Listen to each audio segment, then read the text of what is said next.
Well, good morning, everybody. Welcome. This is Lizzie and Justin from Thirdspace. We are here again for another week of our Turning Towards Life project, week 220 something. And you are so welcome to be here with us. And some of you I know are with us live on Facebook. We have a lovely Facebook group which you can join and catch us at 9 o'clock in the morning UK time on a Sunday.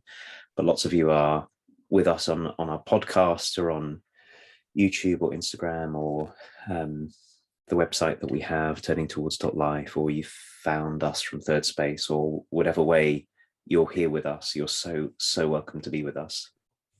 And Lizzie, I'm really glad to be here this morning, as always. And I'll just say, for anyone who's just joining us, what we're going to do is to read together a source that you've chosen, Lizzie, and then launch ourselves off into the wilds of a completely unknown conversation, as we have done 220 something times since we began more than 4 years ago, and see what happens. Thank you, Justin. Good morning, everybody. So we have this source today, this third thing in the conversation between us. And it's a poem by Jeanette Encinias, and it's called Silver, brackets for Susie Moore. And it goes like this. How many years of beauty do I have left? She asks me. How many more do you want? Here is 34, here is 50. When you're 80 years old and your beauty rises in ways your cells cannot even imagine now, and your wild bones grow luminous and ripe, having carried the weight of a passionate life. When your hair is aflame with winter and you have decades of learning and leaving and loving sewn into the corners of your eyes, and your children come home to find their own history in your face. When you know what it feels like to fail ferociously and have gained the capacity to rise and rise and rise again. When you can make your tea on a quiet and ridiculously lonely afternoon and still have a song in your heart, queen owl wings beating beneath the cotton of your sweater. Because your beauty began there, beneath the sweater and the skin, remember? This is when I will take you into my arms and coo, you brave and glorious thing. You've come so far. I see you. Your beauty is breathtaking.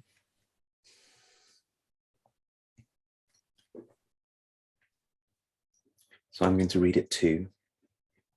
And sometimes we've said this at this point before the second reading, is if you're just in the middle of something, maybe just take a moment to stop and let this extraordinary, generous, loving writing reach you. It's called Silver, for Susie Moore. How many years of beauty do I have left? She asks me. How many more do you want? Here is 34. Here is 50. When you are 80 years old and your beauty rises in ways your cells cannot even imagine now, and your wild bones grow luminous and ripe, having carried the weight of a passionate life. When your hair is aflame with winter, and you have decades of learning and leaving and loving sewn into the corners of your eyes, and your children come home to find their own history in your face. When you know what it feels like to fail ferociously and have gained the capacity to rise and rise and rise again. When you can make your tea on a quiet and ridiculously lonely afternoon and still have a song in your heart. Queen owl wings beating beneath the cotton of your sweater. Because your beauty began there beneath the sweater and the skin, remember? This is when I will take you into my arms and coo, you brave and glorious thing. You've come so far. I see you. Your beauty is breathtaking.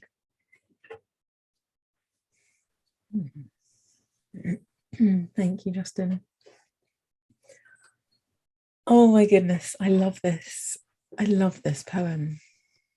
Thank you, Jeanette, for writing this. If maybe one day you're listening to us speaking of these extraordinary words that have come through you. There seems so many things to say about this. And maybe one place to start is, well, there's so many places to start. Where should I choose? Maybe I'll choose the time I went to the hairdressers and someone said, right, what are we going to do with this grey? And I was like, nothing, just cut my hair. Like I booked on the thing. And it kind of set me off on this inquiry of like, why would everyone think I needed to do something about the fact that if you're watching on the video, I have grey hair coming quite, and actually it doesn't look that much. I mean, I'll just angle myself so you can see how grey it is. But like it doesn't, if you just, I can see now the light here isn't completely revealing of my grey hair. But like, for example, if I go to the loo I haven't done this for ages, but you know, in like a hotel or a restaurant or something where the light is like really major, it's really, really grey. And if I lean forward, maybe if you're watching the video, you can see how. And I feel like that kind of presumption was a kind of a surprise to me. You know, why is it just a given that I would want to do something about changing the color of what's happening to my hair? And I think it's because it's a symbol of becoming older, and there's a massive kind of shared presumption that that's not a good thing to become older, and there's something to preserve over everything else that's our youth or something. And it's so interesting because I'm so interested to hear what you have to say about this, Justin, because I don't think we've ever talked about this topic actually between us. But this poem moved me so much because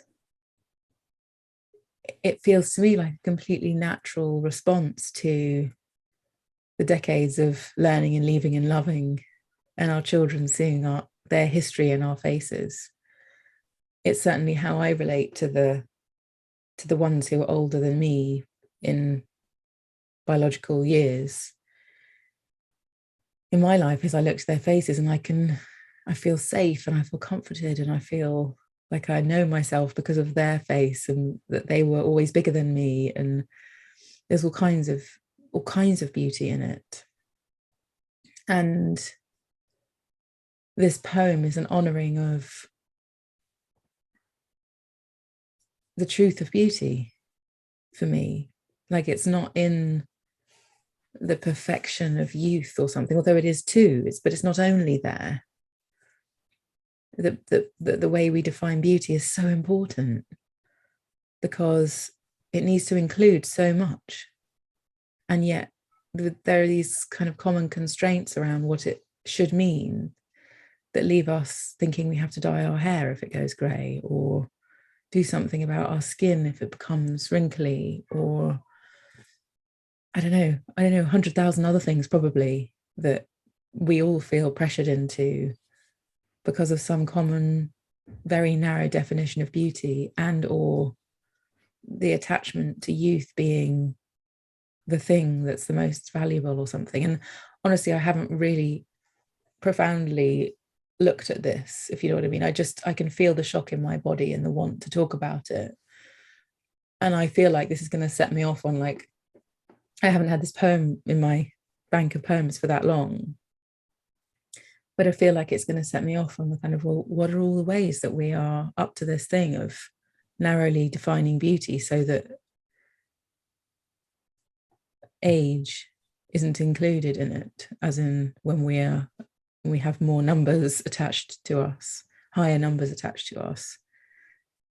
So I'm feeling very, very, very curious about what the impact of this is and how important this poem is. I'm just loving being in this conversation already, Lizzie. And very briefly, I'll tell you that there was a barber that I used to go to. If I can get my head down so all the hair that's not there can show up. My barber used to, there was a point where he started going, oh dear. Oh dear. And then he'd had all kind of advice for me to say, you need to spend half an hour a day rubbing olive oil into your head. And you won't look like you're getting older. Such a relief to be in this conversation. And one of the things that really touched me about your speaking and about these amazing words is it got me into contact with how strong the background assumption in our culture is that something is going wrong when you're getting older. It's not just that we have narrow definitions of beauty and that tend to privilege youth and, you know, all that, but that once you're past a certain point, somehow you're on the downhill in terms of value, in terms of depth, in terms of beauty, in terms of all of this. And this poem, of course, is such a fierce and loving counter to that, which is just gorgeous. It got me wondering, just this morning as we were reading, whether one of the things that's going on is that we in our age imagine time on a line. We've been taught to think about time as laid out on a line. And it's partly the way we use calendars, and partly it's like a whole thing about what we do about time. And if you lay time out on a line, and you know that there's a certain average age that somebody might live to if nothing else gets in the way, then what we see is I've got less and less of something. And because I've got less and less of something, and I've no longer got this big future to look towards where I can continue to make things and accumulate things and climb to the top of a pile of ambition or make it, or whatever the stories are in our culture, I've got less and less of that available to me. So I must somehow be diminishing. And I think that gets bound up also in our ideas about what, because we're talking about what the poem partly addresses is the way that we think about visual beauty and says, that's not even where beauty is. Let's start from another place. And there was this amazing, I was reading once, Marcus Aurelius, who was a Roman emperor and kept a diary and wrote extraordinary things. And he says this amazing thing, which is, it doesn't matter how old you are, we all are in exactly the same situation, which is whether you're 1 month old or 80 years old, you have this moment of time that's right here. And nobody knows what else they have. So it doesn't make any sense to think about it in terms of diminishing lines. It makes sense then to come at this with the question of what is it to be one who is in life? And then everybody has their own kind of fierce beauty. It's the first thing, is it doesn't then become dependent upon having time.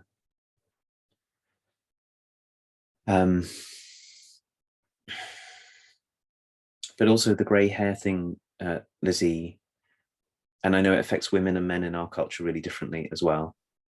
Like nobody's ever said to me, oh, those grey hairs. They've said about not having hair. So I know there's all of that for us to deal with and to live with. But our culture is so upside down when it comes to the age of people. So upside down. And to just the relief of reading these words, of pointing to the beauty and the wisdom and the queen owl wings beating beneath the cotton of your sweater. So last night I was at a celebration party, celebrating a big life event in the life of a family who are very dear to me. And they have lots of friends who I know and used to spend lots of time with, but because of the way life has gone, we haven't been in one another's orbit. And probably a lot of those people I last saw when we were 20, 22, 23, maybe a little bit older, and we're now 50, 51, 52. We all look different. That was one of the things that really struck me is, oh, look at us. We all look like the people who would have been the older parents when we were last together, we look like them. And I recognize each of the people because they're the same and everyone's different.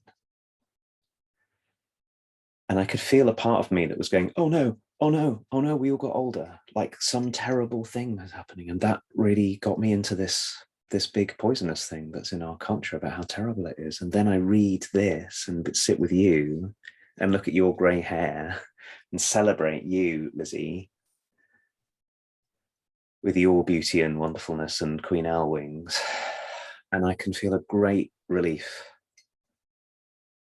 Like it's not only okay, it's wild and extraordinary and beautiful and wonderful that we could reach this age and celebrate one another and still have some way of being in life, whatever it is. Yeah. As you were talking, Justin, I was just feeling into all the ways that being older has been like painted into my imagination as well. And when you said it could be this age, and I was taking that to mean like, you know, any age, but like 80 in this poem, we can be this age of 80 and be wild, for example. Like I start to kind of, if it's a very kind of easy undoing that happens, where I think, oh yeah, like there's all these possibilities that don't really get painted in the way that we have, that we speak about it, or that we are worried about it, or, you know, there's this kind of inherent concern about it that doesn't leave much place for kind of, well, what if it's like a wild time? What if it's just a, you know, there's an opportunity for a kind of creativity that was never there before because of the constraints of practicalities or something, you know, like maybe there are gifts, maybe there are things that really matter that don't get revealed until then. I mean, of course there are, I'm saying maybe, but it's like obvious that of course there are. And the line in this poem as well that really moves me is when you can make your tea on a quiet and ridiculously lonely afternoon and still have a song in your heart. There's a kind of, I can feel that for all of us, for everyone, that kind of, that opportunity that's never not there of having a song in our hearts, and to be celebrated for being brave and glorious and being held in that way. The other thing as well, if this poem doesn't get to be true, like if this, we don't get told this in our general circles of who we speak to in the world and what we understand, it also gives us permission to kind of push that piece of our lives away completely, whether it's ours or other people around us. So we can ignore oldness, we can pretend that doesn't exist and just kind of get on with our lives. And it seems to me like such an act of exclusion as well, to push that away and to only apply our curiosity to the things that are worthy of it in this, in the narrative, the broader narrative. And surely our curiosity really has to extend into all of these places where there's beauty and story and history, and the life that's gone to now is in everybody's faces who've lived it. So I'm feeling really super curious into the people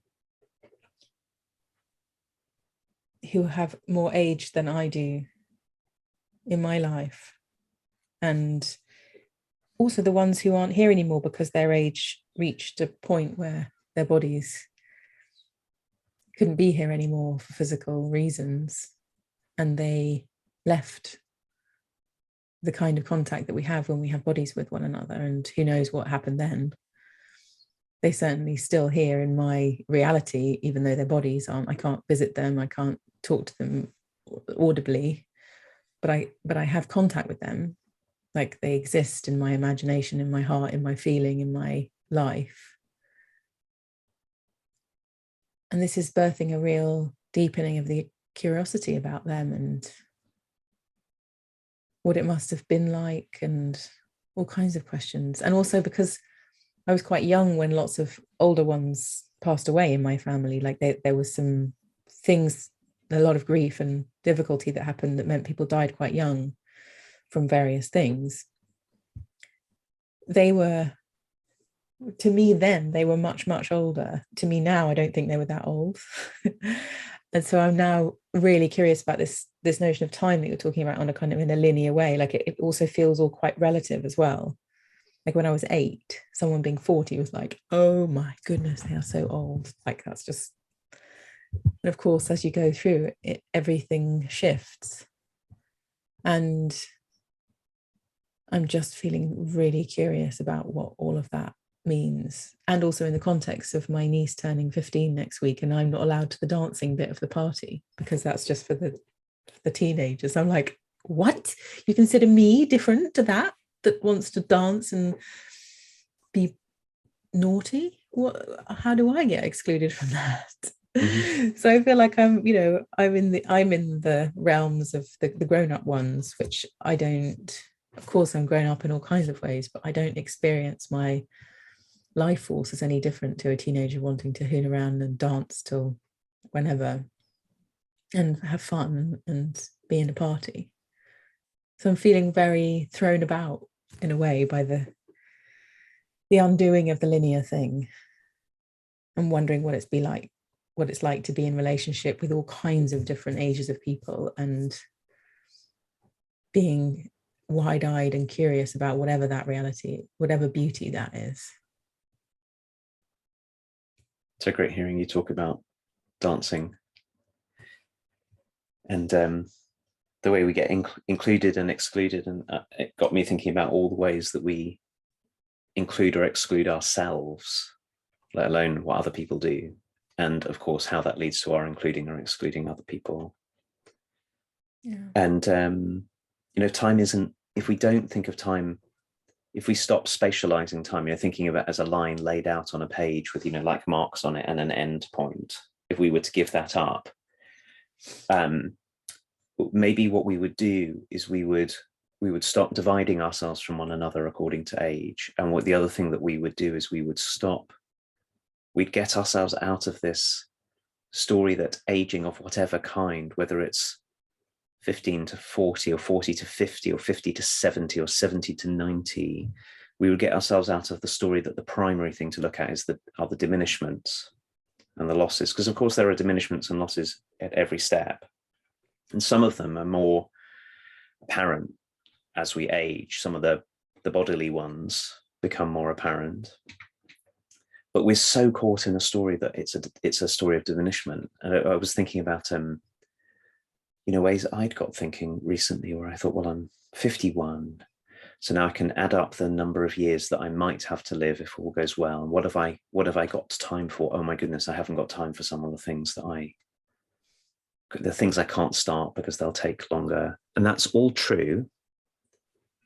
But as a place to stand, if we miss out what we're being invited into by this writing, we're completely missing the life that has been growing all this time, or the way that we just are time. If we, as you've been talking, I've been sort of doing this little experiment in my own heart, which is, what if I treat myself and everybody as if they just are time? Not that they have time or they've been in time, or that they are time. So that's firstly sort of opening me. And the second one I was doing was imagining all the older people I know, people who are older than me, and maybe people who are much older than me, starting to look for the way that life shines radiantly through them and out of them.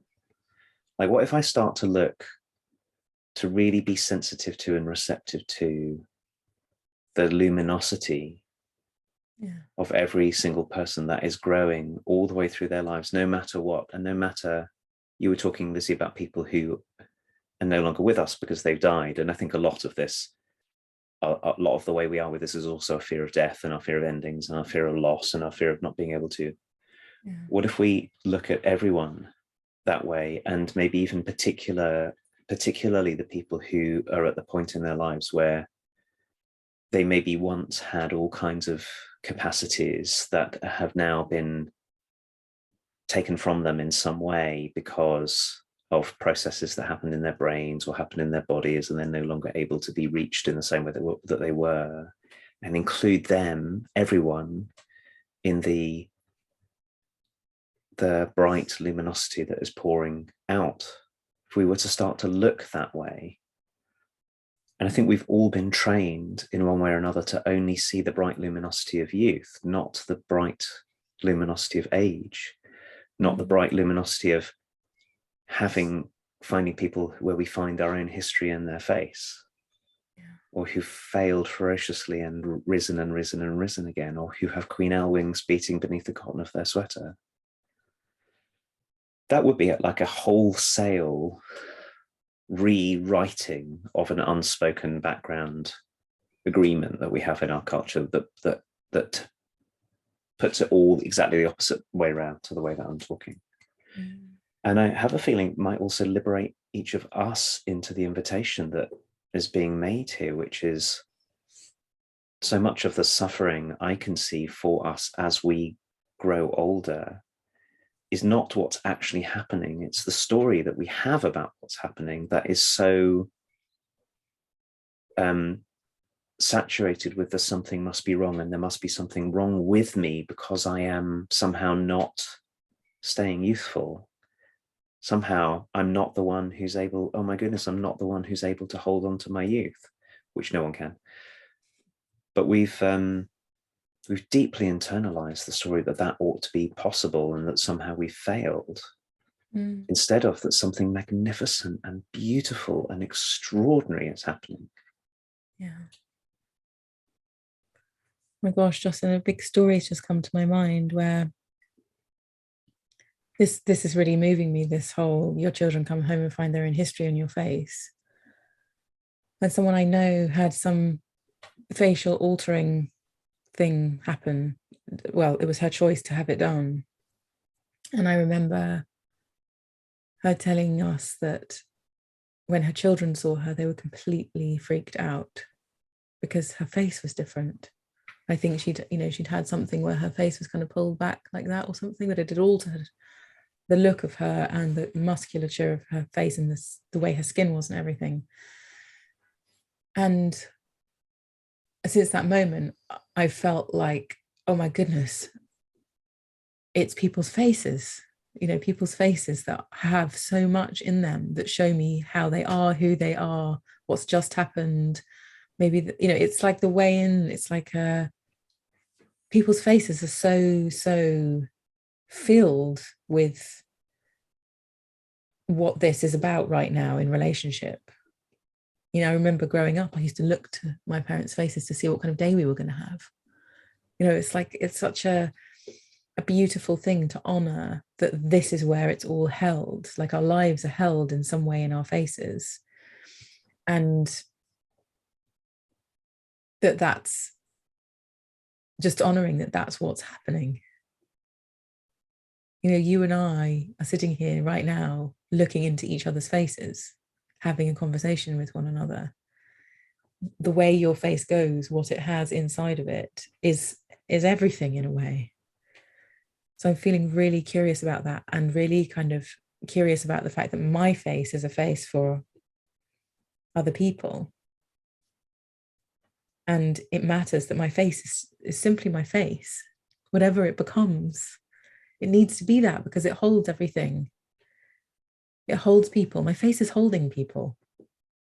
It's holding Vesper. Like I know when she looks at me, she's like 2 1/4 and she looks at me and I can see that my face, just like my mother's face, for me is like deeply, profoundly etched in me. I know my face is becoming more and more that for her. So I feel like, I don't know, for some reason, everybody's face is just becoming, in this moment, way less of a just, oh yeah, everyone's got a face, and more of a, oh, everyone's got a face. It's got it all in it. Like we're pictures of history, we're pictures of life. And inside the relationships we have with each other, that really matters. It all really matters, that it's here and stored in our skin and in our structure. My goodness, it's got it all in it, in the corner, these little cornery bits of our eyes. Yeah. I've been talking with some people about trees. We've been talking about trees as well, Lizzie. You and I have had a conversation about trees recently. When we see a magnificent old oak with all of its gnarled bark and everything, we go, how beautiful. Yeah. Look at this tree.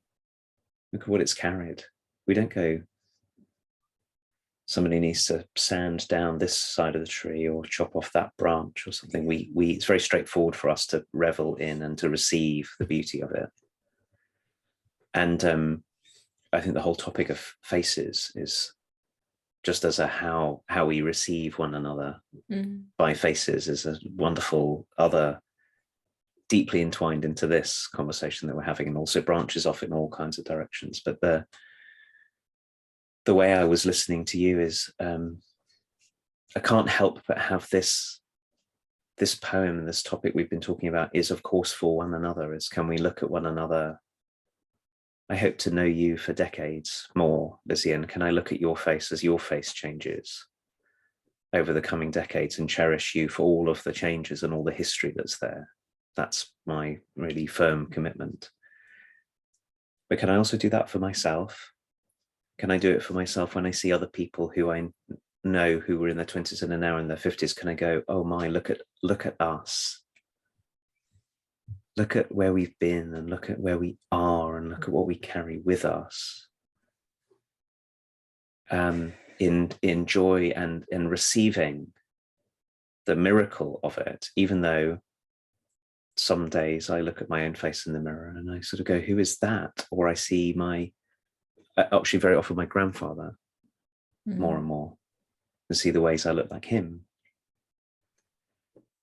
Can we revel in it? Because also this is what's happening. Yeah. It is not just something that we could genuinely revel, it's also here. And no amount of wishing, if we're in the story of wishing that it weren't, no matter wishing it is going to make it any other than it is.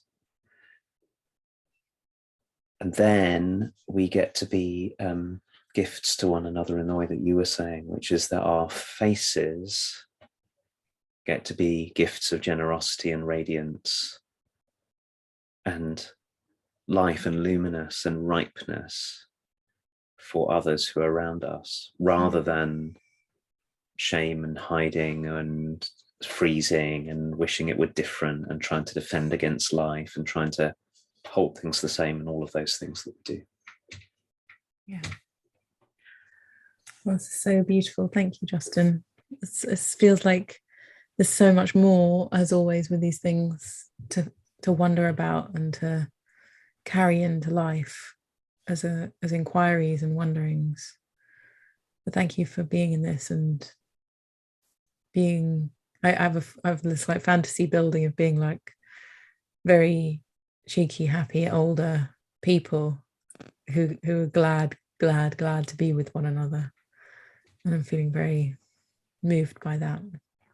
So thank you, you brave and glorious thing, and for all of you other brave and glorious things with us today. Thank you for being with us in the questions and in all of this. And we will be back here next week on Sunday again with another episode of Turning Towards Life.